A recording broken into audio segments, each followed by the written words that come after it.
the first segment of Focus 90. Today, the Whitewater Gallery will be featuring Philippe Boissonnet and his exhibition L'Ombre d'un Doute will be shown at the Whitewater Gallery from February 1st to the 24th. Welcome to the show, Philippe. Thank you. First, maybe if we could get a little bit of your background in art education and actually where you started out in the fine arts. Well, I studied about 10 years ago, maybe. I did my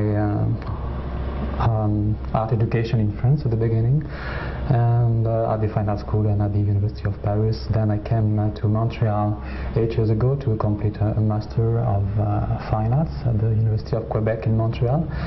And so I also, of course, started to work as a professional artist. About that time, 8 years ago, I started to exhibit in Montreal indeed. Now, how did you find the atmosphere while studying Paris in fine arts? How I found what? The atmosphere, was it in Paris? Well, that's so different. It's interesting because, of course, of all the cultural events you have in Paris, but universities are not so well equipped, and there are so many students in the classes that you cannot have so much contact with the artists or with the professors. That's why I like very much to be in Montreal for this, because it's not only a place when you are going to the classes and doing nothing else. You have also real professional contacts with artists, and it's a good opportunity for young artists to start and to be on the art scene. I see. Now, while in Montreal, when you were studying art, what areas did you specialize in particular? In Montreal, well, it was a master, so I had to follow my own body of works. I specialized at that time in combination of color photocopies and drawings. I always, well, as I have a background in painting and drawing, I always started from this traditional media, but I always been also interested in the new media like photography, and I came to a photocopy in Montreal where I discovered the new capability of working on the photocopy machines. And so at that time, in '83, I did my first solo exhibition at the Gallery Articule in Montreal. Now, you mentioned photocopying and photographs as something important to your works. What particularly attracted you to that medium? I guess I didn't analyze everything, but I guess that it is the tensions and eventually the contradiction that I can get between one medium which is more manual, like drawing and painting, more direct and intuitive, and the other medium which is for me more rational, and this is all the mechanical types of photographic media. Also because photocopy interested me more than photography, just because of its how could I say, the fact that a copy is not worthy in terms of art with a great A. So it's such a kind of challenge to use photocopy also. And photocopy has also, most in its definition, the idea of reproduction. It's a mass media. Visual expression also. So there is a real bigger tensions between the fact that between my two way of expression, between painting and photographic media. Yeah, you described it earlier to me as I guess as the irrational and rational side of yourself. The rational being using the photocopier and various mechanical medias, and the irrational being painting and drawing. How are you able to combine those in your work, sir? I don't know. It's not always that simplified, of course. I guess that when I'm using a photocopy machine, I can be also irrational sometimes, because photocopy machines are quite a spontaneous kind of tool. Also, you can do and redo the same thing in 30 seconds you have the result. Well, the way I like to combine these two media is to have a kind of collage in some ways. Of course, with photocopy I had a real collage on flat surface, on paper or on cardboard, or eventually now I'm doing painting and photocopy transfers, so it's on Canva. And with holography it's something different. It's a more visual or optical collage, because of course holograms are giving the illusion of 3D, and it's in the space, and also not the support, the support material, this is glass. Right.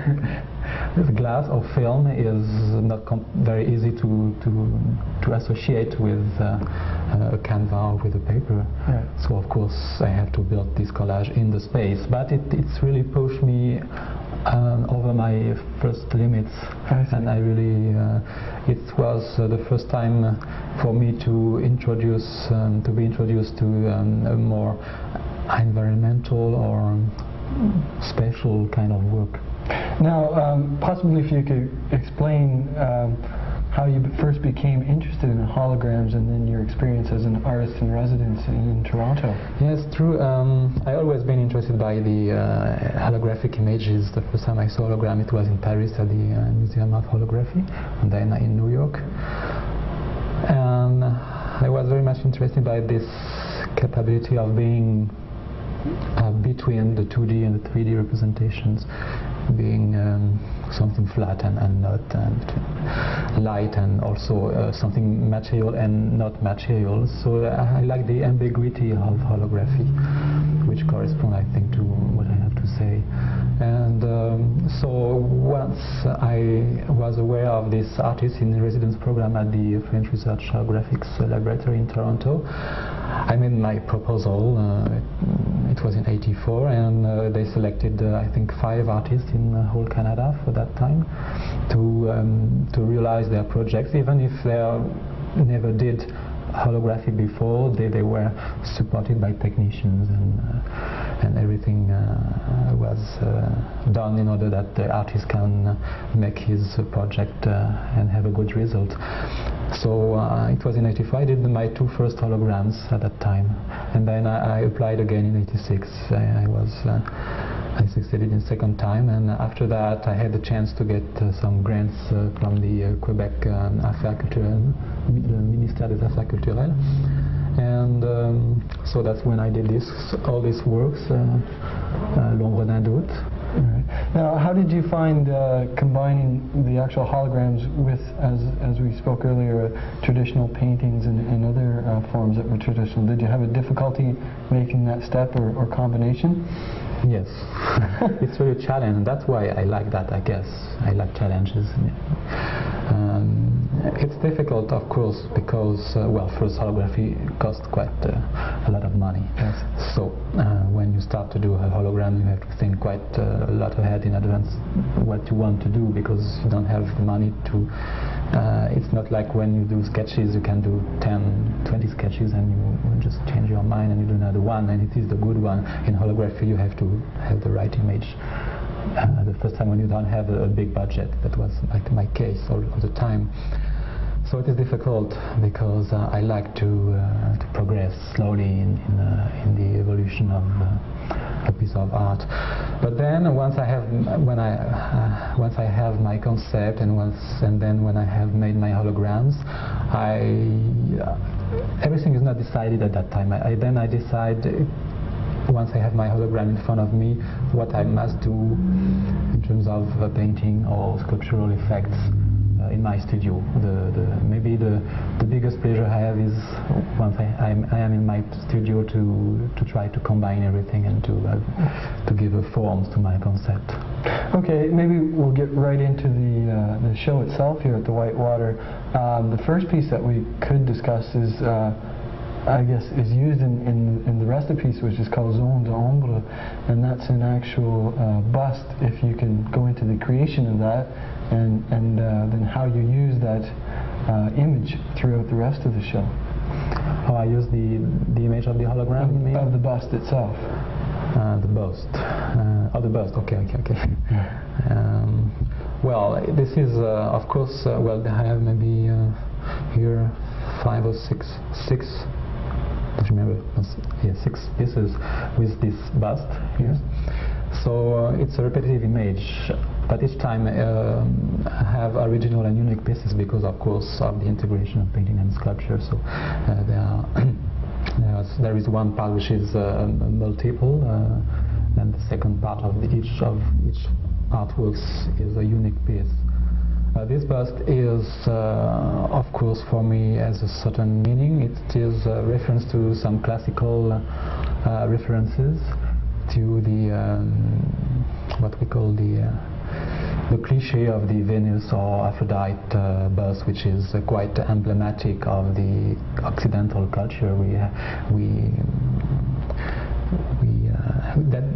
have a certain heritage from the ancient Greece, and so 2,000 years ago, and all the Occidental culture has been, I think, quite influenced by our basis. The classical idea of the female figure. Now, you actually use this plaster cast or bust as the basis. The holograms were created from this bust. So yes, technically this is very special, of course. People who come in the exhibition and look to my hologram may think that the holograms has been done directly from the live model, because it looks like, and it was my purpose to give this illusion. But indeed, I used a plaster cast done from the live model, and I had to work with this plaster cast because of the limitation of the laser itself. It's very tricky to work with a laser, with a continuous wave laser. Objects and models must be very stable in order to avoid any vibration, because the laser beam is very sensitive to all vibrations. So that was an intermediate between the living body and the final step in the hologram. That's why you wanted to know, I guess. Yeah. Now, the next 2 pieces, which are actually take the title of the show, L'Ombre d'un Doute, if you could explain how you've combined the holographic image with the painted image for these 2 pieces. L'Ombre d'un Doute, the two. The particularity of these 2 pieces, they have a canvas behind, a painted canvas, of course, behind the hologram, which is mounted on a plexiglass sheet. The plexiglass sheet is floating, a little bit floating in the space, hanging from the ceiling. So you have an empty space between the canvas, on which I represented some female nude figures. And so this empty space is very important because it shows up what is indeed a hologram. It is just illusion, nothing, just light. It's a sculpture of light. So it seems all of these works have an emphasis on that illusion between 2-dimensional and 3-dimensional. The emphasis is the ambiguity. It's all this body of works are dealing about ambiguity. That's why I have 2 kind of media. That's why I emphasize this empty space between the 2D representation and the holographic representation. That's why also I called my pieces L'Ombre d'un Doute, which is in English can be translated as the shadow of a doubt, but it's not exactly the right translation. It means here there is a doubt of something. Okay. What's real and what is not real. Yes, and also a doubt about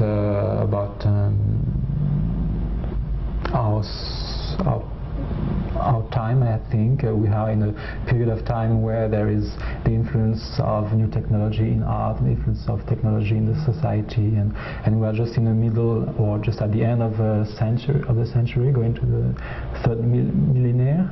So there is something uncertain, a certain uncertainty, doubt about what is our future. So it's related to my feelings about this. Yeah, so you draw on the past and then you look into the future in many ways with these works. If we could move now to À l'ombre des grands modèles, the piece actually that is behind us here. Now this one you've done something interesting, that you've actually have an image on the pedestal and then with an image behind, and then the hologram. Again, the way in which these are combined and the tension, I guess, that you want to create between the various mediums. Yes, it's in this series of works I really enjoy to play with all kind of combination in the space. I did flat works, and this is an example of works of 3D works. I was interested by this pedestal here to show how to represent 3 views of the same object. In that case it is female legs, but I drawn on the 3 edges, on the 3 sides of this pedestal, and it is related of course to the holograms, which shows several angles of view of the same model. Mm-hmm. So again, you're putting into question what's real and what's not real, and using different surfaces. Yeah, it's questioning the traditional way of representation also. Yes, and even questioning, as you said earlier, actually having an image on glass, which I don't think is, not very used very often as an art medium. That's true. It's difficult to deal with that kind of work. Yes, because it's fragile. It's hard to match with something else. And but I was in all this body of work, I was so interested by tension that I think that I reached my first idea of creating tensions and contradictions. Good. Now if we move to the next work, which is actually a series of two-dimensional works called Great Classical Nudes. You mentioned that you make reference again to the Aphrodite or classical female figure and pose, as well as some pop art works. Yes, that's right. I have quite some references to make to the pop art, but the European pop art, because of my background is of course European at the beginning. So in that case, it is more understandable because of course of the title, which refers to the American artist Tom Besselman, but also this torso is multiplied by the drawing of 18. I have 18 drawings which are framed all together with one hologram. So I played with the ambiguity of something which is supposed to be unique. The drawing, it is handmade, so it's supposed to be unique. I have 18 drawings. And only one hologram, and holography is supposed to be a mean of reproduction. So this is still this contradiction by the combination of the 2 media. The next work in which you employ, I guess, a number of techniques, which is entitled De simple au double. You use 3 images, one from a photocopy machine of an actual model. The second is a photocopy of the Venus de Milo, in which you overlaid with a charcoal drawing, and the third is again a hologram of the cast. Now, how do you fit these 3 together to make one piece? Well, the 2 overdrawn figures were very easy to fit together. Indeed, technically, I mean. Well, I had this idea just once again to emphasize the fact that in our contemporary art world we have always references to the past, and also we have so many art which is done in the 80s with quotation. There is a lot of borrowings to other artists in our days now. So this is 3 levels of borrowings. You have the 3 kinds of models. You have the Venus de Milo, which is a cultural model for all Occidental art. It's a kind of cliche, and I chose this kind of figure just because it's a cliche that everybody knows, even someone who doesn't know anything in art. They've seen somewhere, they don't know where and what, but they the Venus de Milo sculpture already, even on postcards. And so I combined that with the photocopy of a real life model, as the model to lie down over the photocopy machine.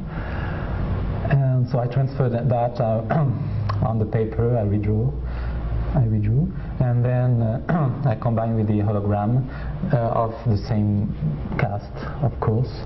So for the have 3 level of reproduction, in some way it's a reflection about a question on the different ways of representation, different ways of reproduction too. Why I choose always this figure of Aphrodite also, it's because I think that it's a cliché, but it's not only a cliché, it's also kind of emblem. I don't know if you understand this. Emblem of icon of what is at the origin of our culture. If we refer to the Greek culture, of course, yes. Latin and Greek culture. Now, how do you feel, I mean, about the way in which you use new technology to create your art, and especially in this piece, it's I would consider it art imitating art in some ways. Are you comfortable with all the new technologies, and how do you learn to deal with that? I learned. I try to be as much as I can as quite intuitive as I am when I deal with painting or drawing. In some way, I try to think of what are the specificities of the medium I use, and then I try to understand that hologram, it is on glass, it is viewable only at a certain angle of view, that it is light, it is transparent, ghostly, and so on. So with this, I try to play with this, and I don't have a real method. Yeah. Do you find though that when you're using technology that you lose some of that intuitive process, or how are you able to put that back into your art, or have that in your art? No, I think that every medium has its own potential of signification. So once I have understood one aspect of the media that I want to use, in that case it was the idea of ambiguity and immateriality. The fact that the hologram is referring for me to the representation of the imaginary double, as we have in literature, for instance. So this is one aspect that I wanted to show up in my art. It's not the only aspect that we can find in holography. Of course, other artists try to show something else, yes, with the medium. But so once I have chosen one aspect I want to emphasize, I try to find how firmly I can mix or combine everything. And all this work, L'Ombre d'un Doute, it was very experimental for me. I enjoyed quite a lot it, but also it was quite difficult from time to time to find a satisfying result. But now I'm quite happy with the result. Now, the last piece that we'll discuss is actually a new piece that you've created entitled Peindre ou ne pas peindre. And maybe if you could explain how that came about. Well, this is a very new piece. I did that in '89, and it was for me the first opportunity to work with a ruby pulsed laser, which is a very powerful laser which allows to work from from all kind of living beings, can be animals, people, and so on. It freezes really in a short flash, very short flash, any movement. So it's very important because I could get rid of the heavy technique of casting beings and holographing them. So it was more. It's more direct, like photography, like in traditional photography. And so, and also I had the chance to have a Canada Council grant in order to do this large format. And there is one example here. I'm working now on 3 other large formats holograms. And this piece, so it's a new departure for me in holography. I think I will, if I had the chance to go on in holography, I only want now to work with this pulsed laser, because it's really a kind of, it gives you a kind of freedom when you work with them. Okay. Well, good. Well, thank you very much for coming here to North Bay, and I think everyone will enjoy this intriguing show. I hope so. And that's Philippe Boissonnet from February 1st to the 24th, and it's an exhibition of holograms entitled L'Ombre d'un doute.